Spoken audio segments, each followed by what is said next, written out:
Hello， 大家好，歡迎來到本期視頻。本期視頻跟大家測評一下最近非常火爆的 GLM 4.7。GLM 4.7發布其實已經有一段時間了，據官方宣稱，它的編程能力超過了 GPT 5.2，接近 Claude Opus。那麼事實是否如此呢？咱們先來測評一下它在安卓當中的編程能力。首先，我們先讓它做一個簡單的測評，就是幫我修改一些界面。那麼這一個任務相對來說比較簡單，我預期它是應該能夠完成的。那麼如果你喜歡我的視頻啊，別忘記幫我來一波關注、轉發和點讚，非常感謝大家的支持。說實話呢，我用到這裡，其實我感覺就有一個問題啊，就是它的速度其實有點慢。但是呢，沒有關係，咱們把這一段快進一下。好，然後我們看一看它的效果。我這邊呢是讓它添加了一個縮起和展開的功能。然後它這裡就有一個小問題，就是它的代碼我感覺寫的其實挺醜的，這個可能外行人看不出來啊，但是呢我們內行人看就會感覺代碼其實它分兩種，一種呢是一個比較好的代碼，工整的代碼可以這麼說，另一種呢就是很亂的代碼，俗話說叫做屎山。那說實話呢，雖然這只是一個簡單的縮起按鈕，但是我感覺這個 GLM 4.7 給我寫的代碼有一點像是屎山了。那麼我們看看它最終的效果。好，這個效果其實還是挺不錯的啊。我跟他說了一下之後，他就把代碼又改回去了。這個效果呢，看起來倒還是可以的。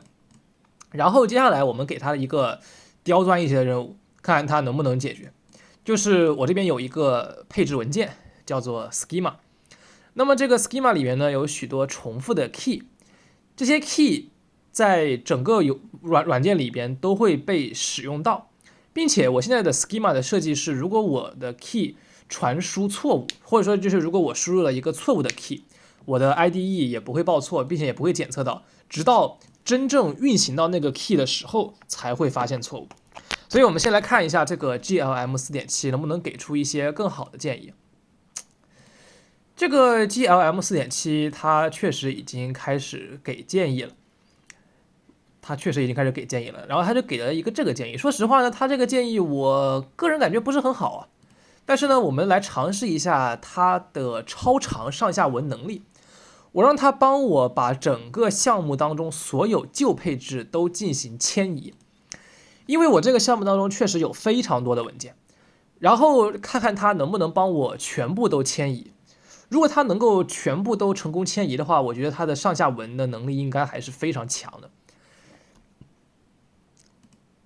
說實話，這還是個老問題啊，就是我感覺它這個速度實在是太慢了，非常慢。我這邊實際是快進的。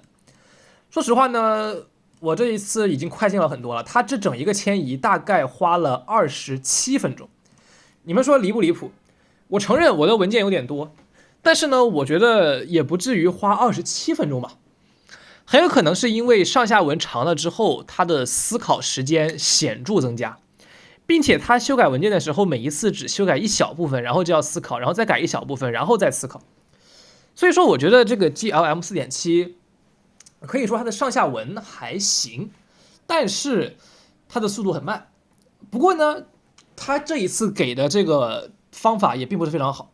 這一次我覺得這個 GLM 4.7其實它是被難住了，就我個人感覺吧，我們可以得出一個結論，就是它的編程能力還是有局限性，尤其是在優化代碼的這個部分。我們這邊看一下谷歌 Gemini 給出的回答，然後呢我們再看一下 GLM 給的回答，这两份回答其實基本上是一樣的，但是在這個 Agent 裡邊GLM 4.7 卻沒有按照本來應該給出的這個正確的設計去這麼操作，所以說呢，我感覺就是因為上下文太長了。當這個 GLM 4.7 讀取了這麼長的上下文之後，它其實已經不知道要怎麼辦了。但如果我單純的限制上下文，那麼我覺得它應該是能夠答對的，或者說它事實上它就已經答對了。所以說這個 GLM 4.7 呢，它最大的問題就還是一個這個上下文的問題。好，那麼然後我們再看一下下一個測試，就是讓它去做一下 UI。不過呢，很遺憾，它這一個修改雖然改了半個小時，但是效果很爛，所以說我不得不撤回它的修改，很遺憾。那麼這邊的話呢，我讓他去幫我加一個界面，這個界面的命令我已經很詳細的說給他了，看他這一次修改需要花費多長時間。說實話，這一次倒還可以，2分多鐘就改完了。但其實說實話也挺慢的，因為我以往用其他的 AI agent 改這種代碼，大概1分多鐘就能改完。並且我開的這個也是 fast 模式，就是直接修改不做計劃的。然後我們來運行一下它修改的代碼。修改代碼有一個 bug， 這個 bug 我看它會不會修啊？它是轉譯符的問題，讓我們把這個 bug 發給他，看看它會不會修。還可以修好了，這個應該也不是很困難的這個 bug， 就是一個簡單的 bug。好，修好之後我們來看一下它的這個效果。看起來其實還是不錯的。基本上呢，這個界面是成功的添加上去了。那麼這只是我測評當中給出的3個例子。其實我在這一次視頻之後，我還對 GLM 4.7進行了很長時間的使用。那麼給我的感覺就是，說實話，它的實戰編程能力遠遠趕不上 Cloudy Opus 4.5。至少我個人的體驗是，無論在開發網頁，還是在開發安卓軟件，還是在開發 Python 代碼的這種基礎上，都遠遠趕不上 4.5。原因有2個，第一個就是它給出的方法，很多時候確實能用，但是呢不好用。就像之前的例子一樣，它確實很多時候它能夠給我們寫出來一些方法，但是很多方法它並不是最優解，甚至它連次優解都算不上。甚至它可以說是一個屎山代碼，就是可以這麼說。確實它能用，但是它用起來真的很一般般。然後第2個就是它的速度太慢。我後面呢還有去嘗試用 GLM 4.7 給的 API key， 然後我發現它這個 API key 速度說實話也非常的慢。我感覺這個 GLM 4.7 的速度比谷歌的 Gemini 3 Pro 還慢。